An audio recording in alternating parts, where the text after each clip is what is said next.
Hello and welcome back. And in this short video, I'd like to focus on another aspect of the quantum trading tick speedometer, and that's in using the indicator to select the correct tick speed for all markets. Many tick traders fall into the mistaken belief that all markets are the same when it comes to trading on a tick chart, and I'm afraid this is most definitely not the case. So I hope in this video to show you why this is and how the tick speedometer will help to guide you to the correct tick setting for any market, any instrument you care to trade. So let's take a look. And here, as you can see, we have 8 different charts, all with the same time frame. We've set them up with a 5-minute time frame, but these are all completely different markets. If we start at the top, over on the top left, we have the ES. Alongside that, we have the YM. Next to that, we have the NQ. And finally, on the top right, to complete those 4, we have the gold contract. On the bottom row, starting at the bottom left, we have silver. Next to that, we have oil. Alongside that, we move into soft commodities with soybean. And finally, over on the right, we have a currency future. So a complete range of markets covered on this matrix of 8 markets, all on the same time frame. And really, the point here is self-evident. The tick speeds for each market are very, very different indeed. If you look at that for the ES, which we looked at in an earlier video, you can see there we are trading on the fib at 15.97 and the actual at 14.08. Market there has had some initial activity, a surge on the open, and has now dropped and is running on the average momentum. What's interesting here though is if we look at the next 2, the YM and the NQ, again hugely popular indices for trading intraday. But when matched against the ES, look at the difference in the tick settings. The tick setting for the YM, same time frame as for the ES, but you're looking at a much, much lower tick speed for that particular instrument. 233 on the fib versus 1597 for the ES, a massive difference.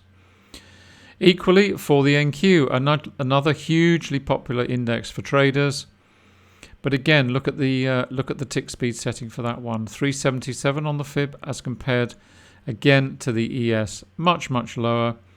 And literally, as I'm speaking, the tick activity has spiked up with the fib going up to 1597 and the actual to 1920. And once again, demonstrating the diversity of tick speeds across these indices and also the way that tick activity changes dynamically throughout the trading session. So there you have a spread, a big spread of tick settings, same time frame, same market, different indices, very, very different for tick traders. And it's so important if you're trading any of these indices to have the correct tick settings so that you are actually trading with your tick speed matched to the momentum of the market. It reduces the risk on your trading. And if you're not matching your tick speed settings to the speed of the market, then the risk on your trading is going to be much, much higher. Finally, over to gold. Again, another hugely popular market for speculative traders. You can see there the tick setting on the fib is 610 and the actual is 721. And what's interesting is when we drop down to the 4 markets at the bottom, the first one is silver. Now again, that's a very popular market, it's metals, but when compared to gold, look at the difference there. You have 2 similar markets, if you like, in metals, but the fib number for gold is 610, whereas for silver it's right down at 144 at the moment.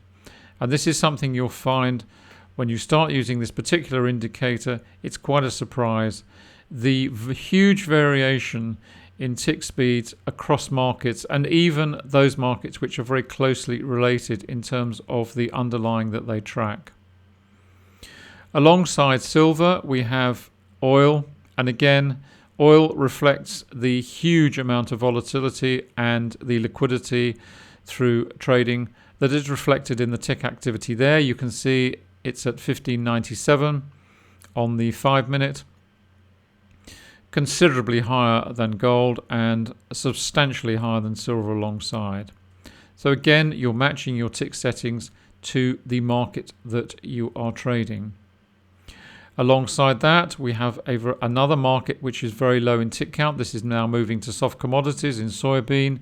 You can see there we're running in green, but the fib number is a 144 against the actual identical there of 144.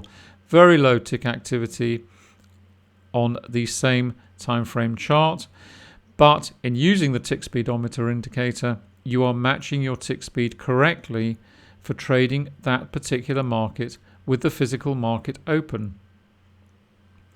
And finally, over to the currency future on the right there. You can see there, this is cable, again on a 5-minute time frame, and you can see there the fib number for trading that particular market on that particular time frame. The fib is 377 with the actual at 390. And just going right back to the top left there again, you can see on the ES we've had quite a big increase in activity there, and the fib number has now moved up to 4,181 against an actual of 4,395.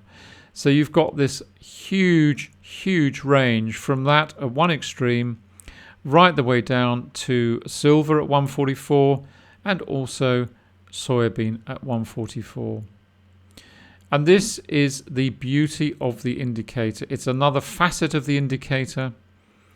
It tells you instantly, automatically, dynamically throughout the trading session, whatever market you're trading, as you move from one to the other, it will automatically reveal the correct tick speed setting for that instrument and market at that particular time, which of course will change throughout the session.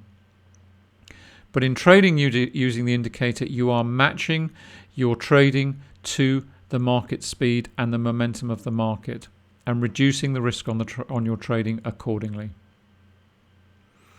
So thanks for watching. Hope you've enjoyed that particular video. And in the next video, we're going to look at another aspect, a slightly more subtle aspect of the tick speedometer indicator, and that's if you're a volume trader. So thanks for watching, and see you soon, and bye for now.